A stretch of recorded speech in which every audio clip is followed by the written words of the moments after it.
We're going to install all the concrete beams and the block over there.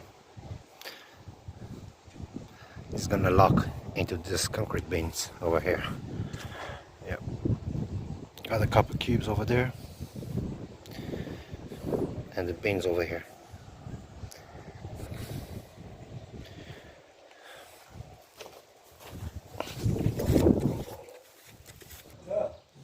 It's gonna look like that. I got the double one over here for reinforcement. I got a wall upstairs. Yeah, that's pretty much it.